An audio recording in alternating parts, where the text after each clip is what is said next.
जय जय रघुवीर समर्थ. समर्थ म्हणतात की कोणतंही काम छोटं नसतं, छोटे असतात ते आपले विचार असतात असं समर्थ आपल्याला ते सांगतात. आणि म्हणून समर्थ सांगतात की कोणत्याही क्षेत्रामध्ये जर आपल्याला पुढे जायचं असेल, मग तो व्यवसाय असू दे, बिझनेस असू दे, धंदा असू दे किंवा कोणताही काम असू दे, जर आपल्याला पुढे जायचं असेल तर छोटी छोटी कामं अगोदर आपल्याला करता आली पाहिजे. आणि म्हणून समर्थ म्हणतात की छोट्या कामामध्ये कधीही लाज बाळगू नका, कोणतंही छोटं काम करण्यासाठी अगोदर तयार राहावं असं समर्थ आपल्याला ते सांगतात. आपण नेहमी हा काय म्हणाल, तो काय म्हणाल, माझी मैत्रीण काय म्हणाल, माझे नातेवाईक काय म्हणतील, हे असलं हलकं काम केल्यावर माझी किंमत कमी होईल असा विचार करून आपण हलकं काम करायला लाजतो. पण समर्थ म्हणतात की हलकं काम केल्याशिवाय चांगलं कामही आपल्याला मिळत नाही असं समर्थ आपल्याला ते सांगतात.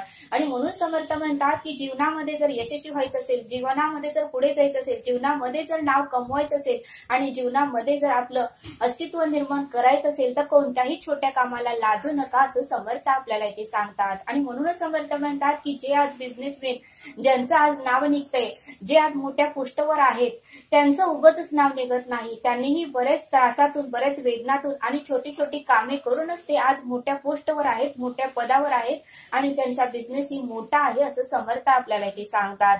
आणि ते समजावून सांगण्यासाठी समर्थ आपल्याला एक बोध देतात. समर्थ म्हणतात की श्रेयस आणि राघव हे दोघं मित्र होते.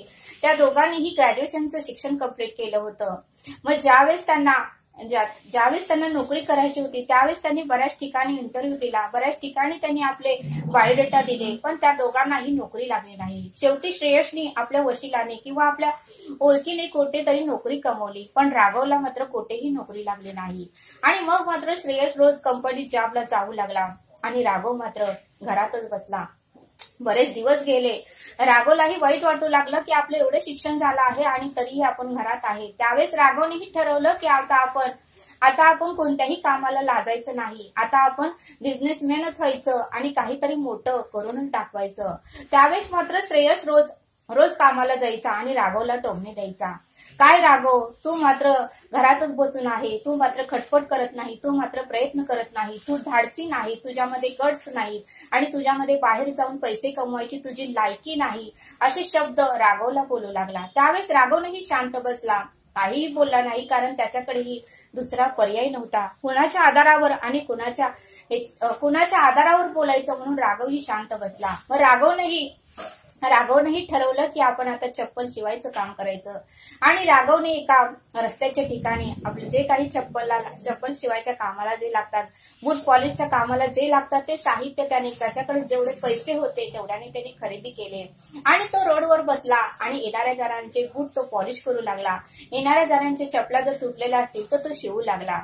त्यावेळेस मात्र त्याच रस्त्याने श्रेयस कंपनीत जॉबला जाऊ लागला. त्यावेळेस श्रेयसनी राघवला चप्पल शिवताना पाहिलं आणि श्रेयसने आपली गाडी रोडवर ठेवली आणि राघवला नाही ते बोलू लागला. राघव, तुझी हीच लायकी आहे, तू ग्रॅज्युएशन कंप्लीट केलं आणि असलं हलकं काम करतोस, तुला काहीच कसं वाटत नाही, तुझे मित्र काय म्हणतील, तुझे नातेवाईक काय म्हणतील, अरे काम करायचं झालं तर तू चहाची टपरी टाकायची होती, वडापावची टपरी टाकायची होती, तर तू असलं हलकं काम करायला लागलास, तुला काहीच कसं वाटत नाही, तुझी लायकीच नाही, तू बाहेर जाऊन काम करूच शकत नाही. असे नाही ते त्याला हृदयाला त्रास होईल, हृदयाला वेदना होईल असे शब्द श्रेयस राघवला बोलू लागला. तरीही राघवने सर्व काही सहन केलं, एक शब्दही श्रेयसला बोलला नाही. राघवने मनातल्या मनात ठरवलं, ज्यावेळेस आपण मोठ्या पोस्टवर जाऊ, ज्यावेळेस आपला बिझनेस मोठा होऊ, त्यावेळेस ह्याच प्रश्नाचं उत्तर आपण त्याला द्यायचं.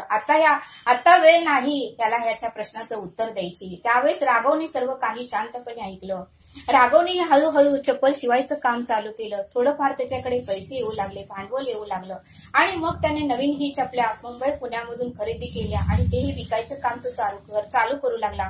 हळूहळू छोटंसं त्याने पत्र्याचं एक दुकान ही भाड्याने घेतलं आणि ते करता करता एक 2-3 वर्ष गेल्यानंतर त्याने एक छोटं आणि मस्त असं स्लॅबचं दुकान त्याने भाड्याने घेतलं. आणि ते गेल्यानंतर एक 2-3 वर्ष, 5-6 वर्ष गेल्यानंतर त्याने एक आपलं मोठं शोरूम काढलं आणि जागा खरेदी करून मोठं शोरूम काढलं आणि त्या शोरूम मध्ये बरेच त्यांनी चपल्या, बरेच शूज त्यांनी विकायला ठेवले. आणि मग मात्र श्रेयस त्याच रस्त्याने जात असताना राघवची ही कंपनी बघून, राघवचं हे शोरूम बघून त्या श्रेयसला मात्र वाईट वाटायला लागलं की आपण आहे त्याच ठिकाणी आहे आणि आपला मित्र राघव मात्र कोणत्या पोस्टवर गेला. आज सगळेजण त्याचं नाव काढत आहेत, आज सगळेजण त्याचं कौतुक करत आहेत आणि आज सगळेजण त्याचा जय जयकार करत आहेत आणि आपलं मात्र कोणीही करत नाही. मग श्रेयसला मात्र वाईट वाटत होतं, कारण श्रेयसने राघवला भरपूर काही बोललं होतं आणि ज्यावेळेस त्या रस्त्याने जात असताना श्रेयस मात्र आपली मान खाली घालून जात होता.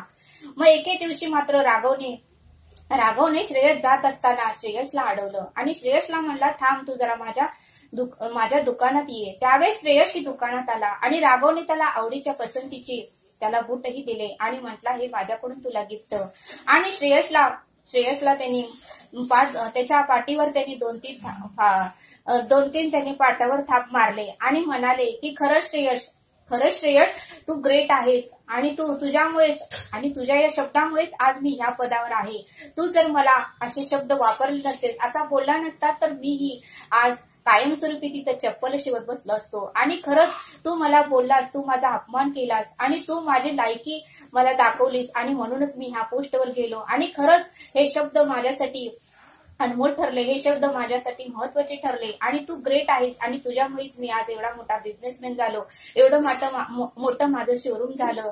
आणि मग मात्र श्रेयसला वाईट वाटलं आणि श्रेयस तिथून निघून गेला. आणि मग मात्र समर्थ म्हणतात की या बोधातून आपल्याला हे शिकायला मिळतं की कोणीही आपला अपमान केल्याशिवाय, की कोणीही आपल्याला खडतर बोलल्याशिवाय आपण ही आयुष्यामध्ये यशस्वी होत नाही, आपण ही आपल्या आयुष्यामध्ये प्रगती करू शकत नाही. आणि म्हणून समर्थ म्हणतात की आयुष्यात काया पलटणी होण्यासाठी कोणी तर आपला अपमान करणे अत्यंत आवश्यक आहे, कोणी तर आपल्याला वाईट परिस्थिती आपल्या आयुष्यात येणे अत्यंत आवश्यक आहे, त्याशिवाय आपण पुढे जाऊ शकत नाही, असं समर्थांनी आपल्याला ते सांगितलं. आणि म्हणून समर्थ म्हणतात की कोणतंही काम हलकं नसतं, कोणतंही काम छोटं नसतं, कोणतंही काम करण्यासाठी लाजू नका, कारण छोट्या कामातूनच आपल्याला मोठं काम मिळत असतं आणि छोट्या कामातूनच आपली प्रगती होत असते, असं समर्थांनी आपल्याला इथे सांगितलं. तरी आता आपण येथेच थांबू. धन्यवाद. जय सद्गुरू.